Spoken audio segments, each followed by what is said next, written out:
je veux devenir magistrate, je veux devenir un cadre supérieur d'État et pouvoir faire des choses extraordinaires. C'est ce qu'une amie m'a dit en fait dernièrement et je voudrais te partager une partie de cette conversation qu'on a eue. Ce qui est ressorti de cette conversation qui peut t'apporter quelque chose de merveilleux. C'est là mon très cher visionnaire sur Détendre le visionnaire pour t'éclairer davantage. Si tu viens d'arriver cette chaîne, sache qu'ici nous parlons de développement personnel et surtout de la vie le plus simplement possible. Tu as deux choses à faire pour continuer l'aventure. La première, c'est de laisser un petit pouce bleu en dessous de cette publication. Et la seconde, c'est de t'abonner pour ne pas manquer les prochaines publications. Alors, mon amie, elle disait comme ça qu'elle veut devenir un cadre supérieur d'État, c'est-à-dire travailler dans les plus grandes institutions. Mais en attendant, elle cherche un petit boulot pour subvenir à ses besoins. Parce que ce qu'elle doit faire, elle a besoin de ressources financières pour pouvoir le faire. Et je lui ai dit comme ça que, pourquoi est-ce que tu cherches un petit boulot? Elle dit non, je cherche, c'est pas forcément un petit boulot, mais je cherche quelque chose pour me débrouiller en attendant d'avoir un peu d'argent et puis subvenir à mes besoins actuels et puis préparer ce que j'ai envie de faire.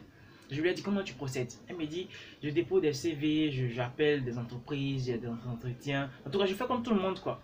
Il dit ok, mais tu as les résultats de tout le monde, n'est-ce pas? Elle dit comment ça? J'ai dit non, tu déposes des choses, tu fais les choses comme tout le monde. Et qu'est-ce que tout le monde dit? Qu'il n'y a pas de travail, qu'on ne m'appelle pas, quand je dépose des CV, j'ai pas de retour. C'est ce que tu as aussi? Elle dit oui. J'ai dit mais donc, pourquoi tu es étonné? Tu fais les résultats, tu fais les choses comme tout le monde et tu vas avoir des résultats différents. Einstein dit que la folie c'est de faire toujours la même chose et de s'attendre à des résultats différents. Tu copies ce que les gens font. Et eux n'ont pas de résultats et c'est ce que toi tu fais. Donc, le truc c'est d'aller copier ceux qui ont réussi. Et également de copier ceux qui n'ont pas réussi, mais de ne pas coller. Tu copies ce qui a marché, tu colles chez toi. Et tu copies ce qui n'a pas marché, tu ne colles jamais chez toi. Parce que ça va te permettre les deux. Ça te permet simplement de pouvoir mieux avoir des bonnes stratégies. Ah, et l'autre chose que j'ai eu à partager avec elle, c'est que elle voyait toujours les choses en petit.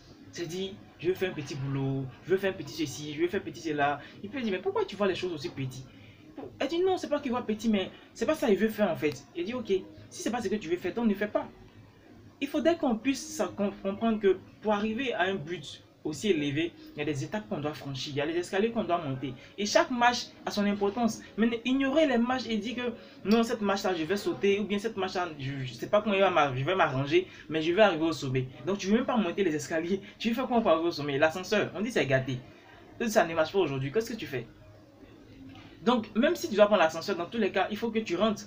Et pour rentrer, tu dis non, tu ne veux pas rentrer dans l'ascenseur. Tu veux apparaître tout d'un coup dans l'ascenseur et arriver au sommet là-bas. C'est compliqué. Donc, il y a des étapes que tu dois franchir. Il y a des étapes que tu dois respecter.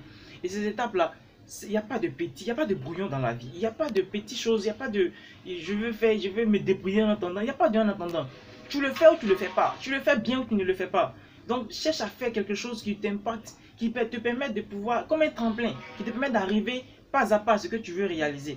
Donc ne te dis pas, je vais faire quelque chose en attendant. Si tu te mets dans la tête que ça en attendant, tu vas le faire mal. Et quand tu n'auras pas vraiment de résultats, tu seras découragé, tu auras encore une baisse d'estime de soi-même, sinon de toi-même. Donc ce que tu dois faire très simplement, très cher, c'est de mettre vraiment du cœur dans ce que tu fais. S'il n'y a pas de petites choses, mets vraiment du cœur et ne fais pas comme tout le monde. Aie une stratégie qui marche. Donc va modéliser ceux qui ont déjà réussi et copie-les. Fais-le bien. Maintenant, ceux qui n'ont pas réussi également, copie-les, mais ne les colle pas dans ta vie. C'est comme ça qu'on réussit véritablement, je t'assure.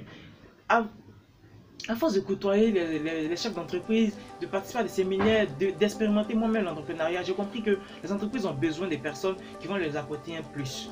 Pas des gens qui viennent, qui font pitié, non, je cherche du travail, ma famille a besoin de moi, il faut que je mange, il faut que ceci. On n'a pas besoin de ça. On a besoin de ceux qui peuvent nous apporter un plus.